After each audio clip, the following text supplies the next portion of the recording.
guys. Hi. How are you? I've lived in Kenya last year for half a year, and I feel at home every time I'm there, so it's good. It's a beautiful country. Yeah.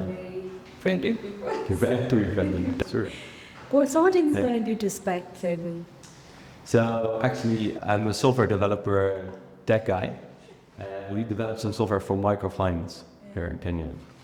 And in doing so, we found out a lot of stuff in the market. So we saw that actually lots of people use their money for something else than where they get the money from, right? That actually was a bit of an issue.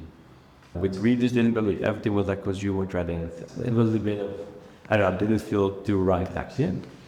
But then we thought, okay, these businesses, all those people that we said that people are not servicing here, they want to grow their business, but they cannot. So why not make something or product which is actually over the products for the business to grow their business and have the money belongs to an order instead of just giving money, which is we spend on school fees someplace else, but not to grow the business, which is, I think, much more healthy than just giving money to people. So we thought, let's build it. So we decided just to make the products and work out from there. Yeah. That is very amazing. How did that grow in you? So this I think is probably is a few years now, something like that. Yeah. Yes. Wow. So I am going to ask more about the impact. So once again, Seedstars Sevi is a product in Kukuma that is for refugees coming from all over. And those refugees, they are struggling even worse than our normal customers around in the country, right? So they have no identification, sometimes some papers, but it's a struggle. We're still called refugee camps, but it's actually cities with a lot of people. We said, okay, let's investigate. If even with your capital and our expertise, let's bring it together and see if we can service these communities as well. And then mainly women. And actually it's going really well until now. So we were ourselves naturally we went out there. We like risk, but this is like really big risk, right? But I think together we can take it up and let's see, we're going to see the default rates are good enough to actually service those markets, not only Kakuma, but also other refugee camps. For those that are in after the program, new into business. And so I think, as what I mentioned, that we would not take up the risk ourselves, only for you. So I think we impact with them together and targeting women. Women are always our favorite, right? Women are the best. And shop owners and starting business, structure, trust, it works well. The targeting them works. I think Kakuma has talent on more men in general, which start businesses. It's more tough for women, actually. So finding more women to serve is a bit more challenging than normal. Yeah, that part, and actually associates really helped us to make the leap to go into that market and service those communities. Yeah. Did you get out? Yes, it's far. Right? So we have people around there. So actually, otherwise maybe coast would be more difficult. Put more attention there, for example. But it's made us go there. But we have something testing that it loves to they figure out to keep on winning, right? So, but mainly, so even recently, somehow in the company there's still like an idea that people who do not pay back well, they do it with their intention of not paying well. So they will just get limits really high, work with them, and one day they will stop, they just stop trading. And we thought this is why the chunk of the default.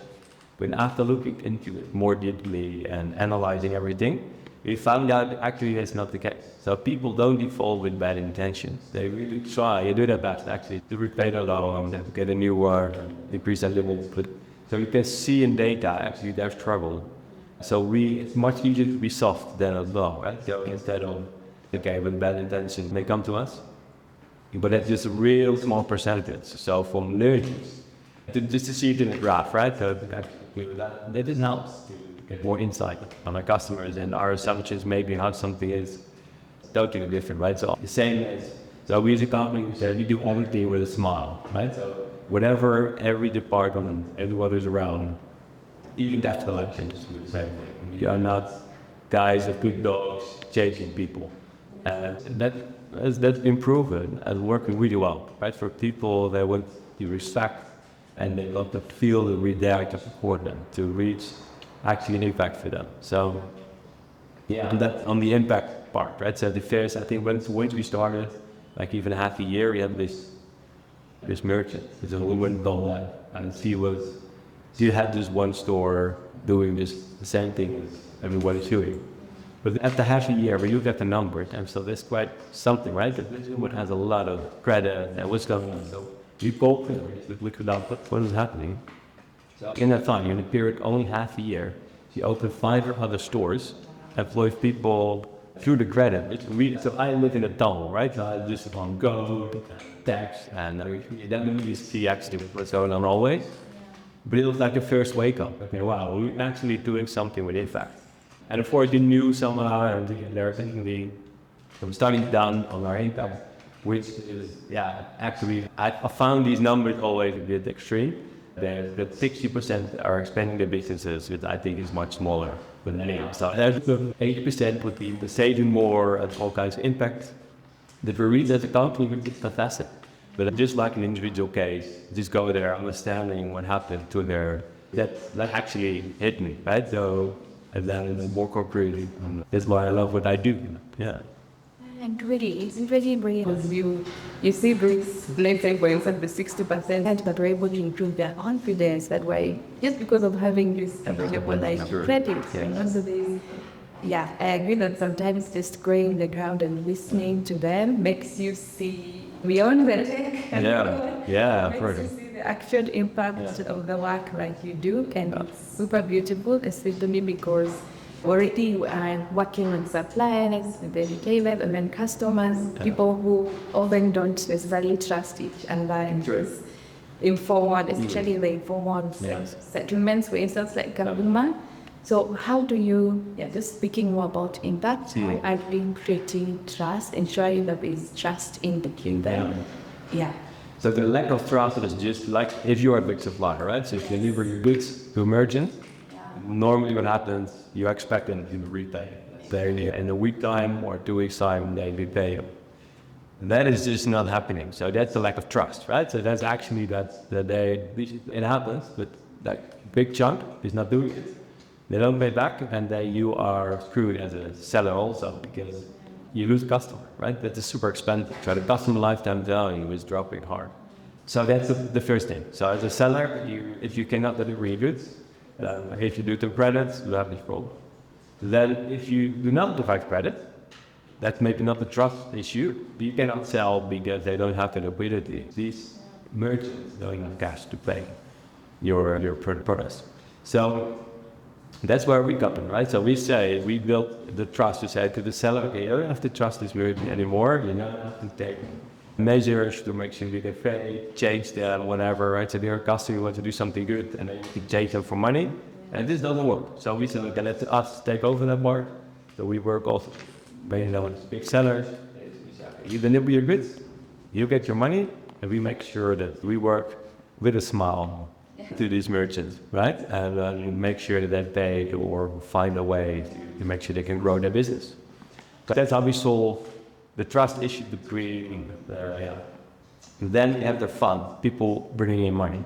So normally banks would not service those customers, right? They place an order of 2,000 shillings and pay what they want. That's can't do anything there. There's no part, nothing there that we can do.